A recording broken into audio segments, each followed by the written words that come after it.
மறுபடியும் மிக மிக நன்றியோடு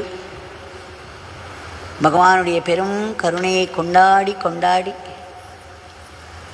அவருடைய திவ்யமங்கள நாமத்தை நாமத் தாமரைகளாக அவருடைய திருவடி தாமரைகளில் சமர்ப்பித்து விட்டோம்.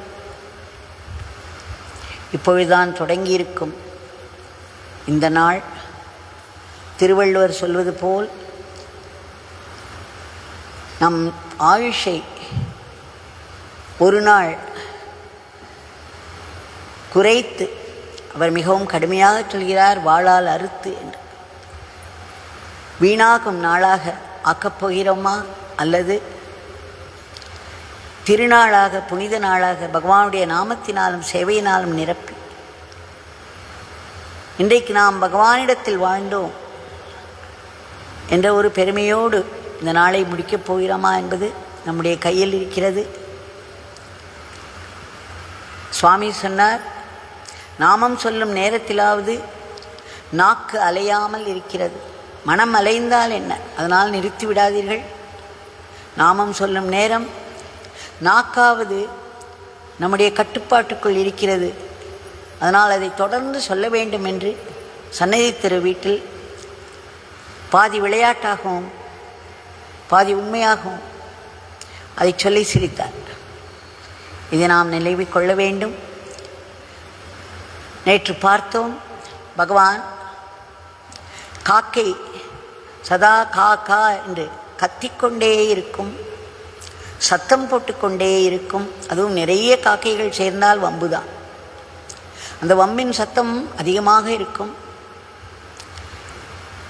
ஆனால் நந்தி எப்பொழுதும் மௌனமாக இருப்பார் என்று ஒரு பெண்மணிக்கு அறிவுறுத்தினார். அது நாம் எல்லோரும் திரும்ப திரும்ப நினைத்து பார்த்து, நாம் காக்காவாக இருக்க வேண்டுமா அல்லது நந்தியாக மாற வேண்டுமா என்பதை முடிவு செய்து அதன்படி நடக்க வேண்டும். அதே பகவான் முன்பே சொல்லியிருக்கிறேன், ஒரு அழகான மாலை பொழுதில் அந்த ஒரு மங்களமான புனிதமான மௌனத்தில் திடும் என்று எங்கிருந்தோ கத்தி கரைந்து கொண்டே இருந்தது. மற்றவர்களுக்கெல்லாம் அது மிகவும் துன்பமாக இருந்தது, கோபத்தை அள்ளி கொடுத்தது. ஆனால் பகவான் மிக மிக அழகாக சிரித்து, அந்த காக்கை என் தந்தையினுடைய இனிய இசையை பாடுகிறது என்று சொன்ன மாத்திரத்தில் அந்த இடத்தினுடைய அந்த பாவம் கம்ப்ளீட்டாக மாறிவிட்டது. எதை எரிச்சல் கொடுக்கும் சத்தம் என்று நினைத்தோமோ, எதனால் மனது பாதிக்கப்பட்டு எல்லோரும் கோபப்பட்டோமோ, அதை ஒரு நிமிடத்தில் அது என்னுடைய தந்தையின் இனிய இசை என்று அவர் சொல்லிய மாத்திரத்தில் அதன் பொருள் பளிச்சென்று விளங்கி எல்லோரும் மௌனமானோம். ஆக ஒரு காக்கையின் சத்தத்தை அதை சத்தமாக பார்க்கப் போகிறோமா அல்லது தந்தையின் இசையாக பார்க்கப் போகிறோமா என்பது நம்முடைய கண்ணோட்டத்தில் தானே இருக்கிறது. இதை நாம் திரும்ப திரும்ப நினைவில் கொள்ள வேண்டும். பகவான் எல்லாவற்றையும் எப்படி பார்க்கிறார், நாம் எப்படி பார்க்கிறோம்? நாம் கற்றுக்கொள்வதற்குத்தான் பகவான் இந்த லீலைகளை எல்லாம் நடத்துகிறார்.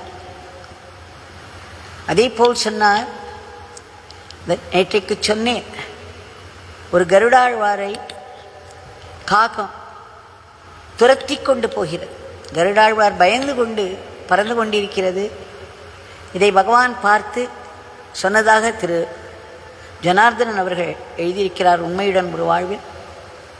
காலம் எப்படி மாறிவிட்டது. காக்கபுஜண்டராக இராமாயணத்தை சொல்ல சொல்ல கருடாழ்வார் மிகவும் ஆர்வத்தோடு மேலும் சொல்லுங்கள் மேலும் சொல்லுங்கள் என்று மிகவும் ஆர்வமாக பல கதைகளை கேட்டுக்கொண்டிருந்த நாள் போய் அந்த கருடாழ்வாரை துரத்தி துரத்தி எடுக்கும் காகமாக இந்த யுகம் மாறிவிட்டது, கலியுகம். எவ்வளவு அழகாக சொல்லியிருக்கிறார் பார். இந்த காகத்தை ஒட்டி இன்னொரு கதையை பார்ப்போம். இதுவும் நமக்கு படிப்பினை தரக்கூடியது தான். இதை முன்பே சத்சங்கத்தில் சொல்லியிருக்கிறேன். ஆனால் ஒரு சிறிய விகிதமே இவற்றையெல்லாம் கேட்டிருக்கும். ஒரு காகம் தாகம் கொண்டு எங்கு பார்த்தாலும் அலைந்து கடைசியில் ஒரு பானையை கண்டுபிடித்தது. அந்த பானையில் தண்ணீர் இருப்பதை பார்த்து மிகவும் மகிழ்ச்சி கொண்டது. ஆனால் அந்த தண்ணீர் மிகவும் அடியில் இருந்தது. தாகத்திற்கு தண்ணீர் நம் வாய் வரை கிட்ட வேண்டும் அல்லவா, அல்லது நம் கைவரையிலாவது கிட்ட வேண்டும். கைகள் இல்லாத அந்த காகம் என்ன செய்யும்? சுற்றிமுற்றும் பார்த்தது. புத்திசாலியாக இருந்த அந்த காகம் பக்கத்தில் இருந்த கற்களை எல்லாம் ஒன்றொன்றாக எடுத்து போட போட அந்த தண்ணீரானது மேலே வர ஆரம்பித்தது. கடைசியில் ஒரு நிலையில் அதனுடைய அலகுக்கு எட்டும் வரையில் அந்த தண்ணீர் வந்துவிட்டது. பிறகு அந்த தண்ணீரை குடித்து தாக சாந்தி பண்ணிக்கொண்டது. அதுக்கு சாந்தி கிட்டியது. அதேபோல் நாம் வாழ்க்கையில் வேண்டும் விஷயங்களெல்லாம் மிகவும் கிட்டாதவையாக தொலைவில் இருக்கிறது. அது நமக்கு கிட்டி வர வேண்டும் என்றால் நாமம் என்ற ஒரு கல்லை அந்த பானையில் அடியில் இருக்கும் தண்ணீரில் போட்டு வந்தோமானால் ஒவ்வொரு நாமமும் சேர்ந்து நமக்கு நடக்க வேண்டிய மங்கள காரியங்களை கர்ம வினையை உடைத்து மேலே கொண்டு வந்துவிடும். நமக்கு காரிய பூர்த்தி நடக்கும்.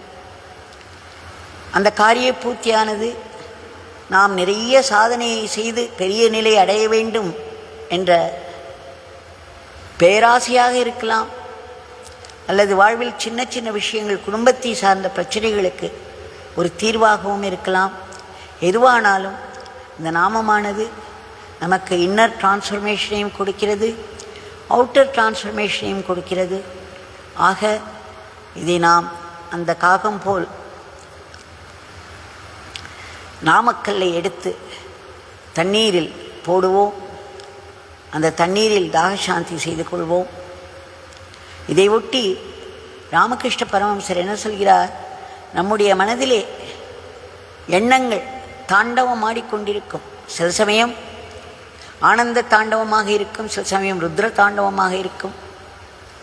இந்த எண்ணங்கள் பொங்கி பொங்கி நம்மை அலைக்கழித்து சில சமயங்களில் மன உளைச்சலிலும் கொண்டு போய்விடும்.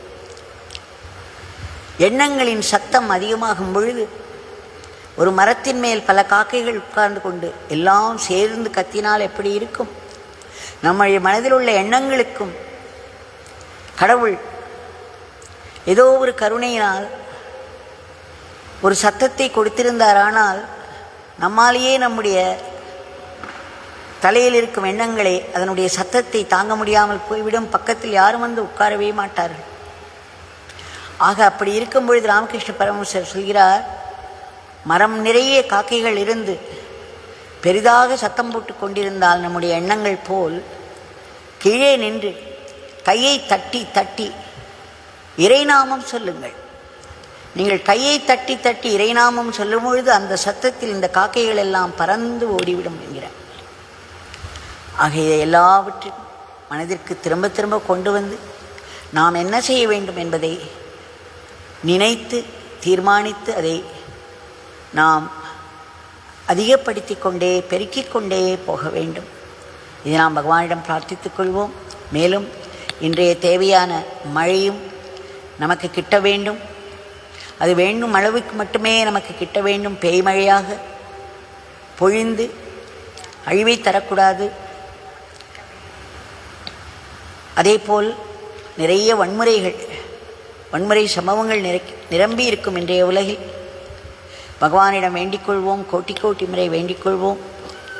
இந்த உலகத்தினுடைய கண்ணோட்டத்தை முற்றிலும் மாற்றி அமைதி, சமாதானம், ஒற்றுமை, ஒழுங்கு, கட்டுப்பாடு, நல்லிணக்கம் இவற்றையெல்லாம் மக்களுடைய வாழ்க்கையில் கொண்டு வந்து அவர்கள் ஒரு தார்மீக வாழ்க்கை இறை நினைப்போடு வாழ அருள் செய்ய வேண்டும்.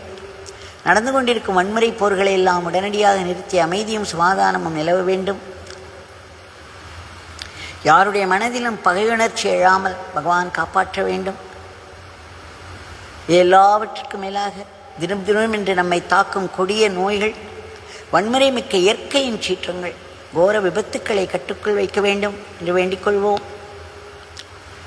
இதற்கும் மேலாக மக்கள் மனதில் உள்ள எதிர்மறை எண்ணங்களையெல்லாம், ராட்சச எண்ணங்களையெல்லாம் தாங்கள் அழித்து உயர் சிந்தனைகளை நிலைநாட்ட வேண்டும் என்று பிரார்த்தித்துக் கொள்வோம். பிரார்த்தனைக்கு அவ்வளவு வலிவு உண்டு. அதனால்தான் இந்த பிரார்த்தனைகள் எல்லாம் போரடிக்கிறது என்று எழுந்து போகாமல், அலட்சியம் செய்யாமல், இது ஒரு யஜ்யம், இதில் நாம் ஒரு சிறு துளி பங்கு கொண்டால் நாம் வேண்டுவது நமக்கு ஏதோ ஒரு பகுதியாவது கிடைக்கும்.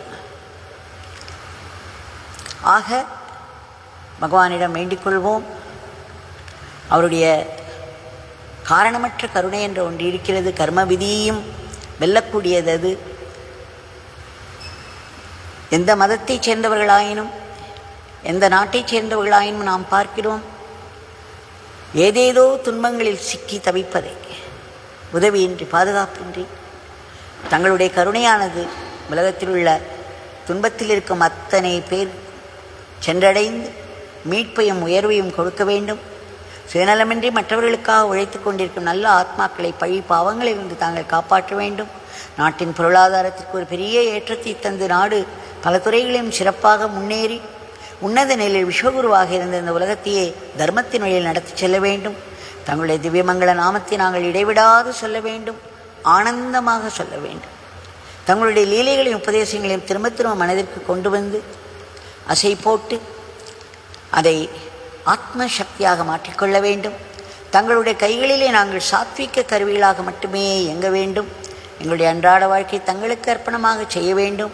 மாயையின் பிடிக்குள் தப்பித்தவரை கூட சிக்கிவிடக்கூடாது.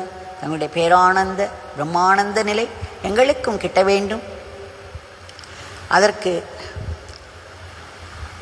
வாழ்க்கை என்ன கொண்டு வந்து கொடுக்கிறதோ, சுகமோ துக்கமோ, தங்களுடைய இச்சையினால் மட்டுமே வருகிறது என்ற உண்மையை உணர்ந்து வரும் துன்பங்களையும் துயரங்களையும் கூட ஒரு பெரும் ஆசீர்வாதமாக, பிடிவாதமாக ஆசீர்வாதமாக பார்த்து ஏற்றுக்கொண்டோமானால் விரைவிலேயே அது ஆசீர்வாதமாக மாறுவதை பார்ப்போம். அது ஒரு பெரிய ஆசீர்வாதமாக மாறும். அது நமக்கு ஒரு ஆன்மீக முன்னேற்றத்தையும் தரும், இறைவனிடம் நெருக்கத்தை கூட்டும், ஒரு உயர் ஞானத்தில் நம் மனதை கொண்டு போய்விடும்.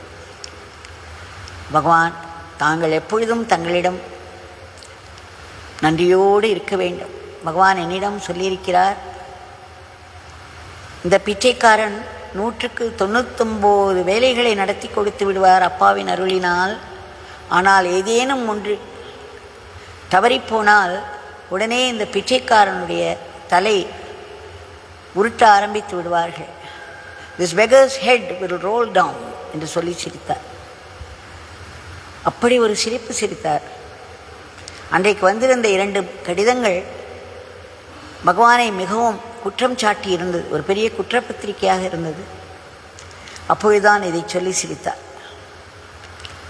அப்பொழுது என்னிடம் இன்னொன்றும் சொன்னார். ஒருவர் உன்னை அப்யூஸ் செய்தார் என்றார். இதெல்லாம் அவர் ஆங்கிலத்தில் சொன்னார். நான் தமிழில் மொழிபெயர்க்க முயன்று சொல்கிறேன். யார் நம்மை பழிச்சொல் சொன்னாலும் திரும்ப பழிச்சொல் சொல்லாமல் நாம் என்ன செய்கிறோமோ அதை நாம் பலப்படுத்தி கொள்ள வேண்டும். நாம் செய்வது குரு சேவையாகவும் தர்மமாகவும் இருந்தால் அதை பலப்படுத்தி கொள்வது மட்டுமே நாம் செய்ய வேண்டும். பழிச்சொல்லுக்கு மாறாக பழிச்சொல் சொல்லக்கூடாது என்று. இது எவ்வளவோ பெரிய விஷயம். இதையும் நாம் மனதிற்கு கொண்டு வந்து கூடிய வரையிலும் நந்தி போல் மௌனியாக இருப்பதற்கு முயற்சி செய்வோம். நந்திக்கு மூச்சுக்காற்றே சிவன் தான். பகவான் தங்களிடம் மீண்டும் மீண்டும் வேண்டிக் கொள்கிறோம். இந்த கொடிய பிறப்பு சுழலிலிருந்து நாங்கள் முற்றிலும் விடுபட்டு ஒரு பெருநிலை அடைய வேண்டும். ஆனால் இந்த பிறப்பு சுழலுக்கு காரணமாக இருக்கும் அகம்பாவம் எங்களிடமிருந்து ஒழிய வேண்டும். தாங்கள் அதை வேறறுத்து ஆத்ம பாவத்தை ஓங்கச் செய்து மரணமில்லா பெருவாழ்வு எல்லோருக்கும் தந்தருள வேண்டும் என்று மீண்டும் மீண்டும் பிரார்த்தித்துக் கொள்கிறோம். பிரார்த்தித்து கொண்டே இருப்போம். ஜெய் யோகிராம் சுரத்குமார். யோகிராம்